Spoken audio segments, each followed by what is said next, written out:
మాజీ మంత్రి కొడాలి నాని రాజకీయాల్లో యాక్టివ్ అయ్యారు. ఆయన గుడివాడలో జరిగిన కోటి సంతకాల సేకరణలో పాల్గొన్నారు. ఇక్కడి నుంచి పొలిటికల్ గా యాక్టివ్ అవుతానని చెప్పుకొచ్చారు. జగన్మోహన్ రెడ్డి సీఎం చేసేందుకు ప్రయత్నిస్తానని కూడా ప్రకటన చేశారు.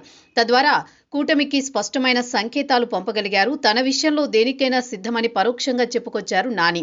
ఎన్నికల ఫలితాలు వచ్చిన తర్వాత కొడాలి నాని కనిపించలేదు. కానీ అప్పుడప్పుడు తాడేపల్లి ప్యాలెస్ కు వచ్చేవారు. వల్లభనేని వంశీ అరెస్టు సమయంలో తర్వాత మీదేనా అంటూ మీడియా అడిగిన ప్రశ్నకు దిమ్మ తిరిగే సమాధానమిచ్చారు.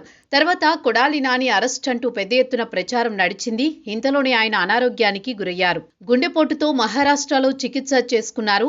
తరువాత హైదరాబాద్ కు పరిమితమయ్యారు. అయితే ఇటీవల అప్పుడప్పుడు బయట కనిపిస్తూనే ఉన్నారు. కానీ అనారోగ్యంతో ఉన్నట్టు ఆయన శరీర ఆకృతి ఉంది.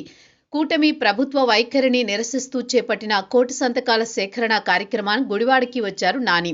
మళ్లీ రాజకీయాల్లో క్రియాశీలం అవుతానని ప్రకటించారు. వైసీపీ హయాంలో దూకుడుగా ఉండేవారు నాని. కానీ గుడివాడ ఎమ్మెల్యేగా మంత్రిగా కాకుండా చంద్రబాబుపై విమర్శలు చేసేందుకే అన్నట్టు వ్యవహరించేవారు. లోకేష్ పై సైతం నిత్యం అనుచిత వ్యాఖ్యలు చేసేవారు. పవన్ పై అదే స్థాయిలో ప్రవర్తించేవారు. రాజకీయంగా జగన్ ని విభేదించే ప్రతి ఒక్కరిని వ్యతిరేకించేవారు. చివరకు మెగాస్టార్ చిరంజీవిపై కూడా నోరు పారేసుకున్నారు. ఎన్టీఆర్ శత జయంతి వేడుకలకు హాజరైన తమిళ మెగాస్టార్ రజనీకాంత్ ను కూడా వదల్లేదు.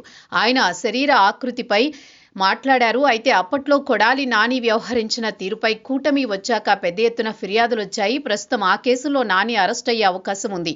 కొడాలి విషయంలో టీడీపీ శ్రేణులు ప్రత్యేక అభిప్రాయంతో ఉంటాయి. కూటమి వచ్చిన తర్వాత నాని అరెస్ట్ ఎప్పుడు ఉంటుందా అని ఆరా తీసేవారు ఎక్కువ. అంతలా టీడీపీ శ్రేణులతో పాటు ఆ పార్టీని ఇబ్బంది పెట్టారు కొడాలి. మాటలతో గాయం కూడా చేశారు. అందుకే ఎక్కువ మంది కొడాలి నానిని అరెస్టు కావాలని కోరుతున్నారు.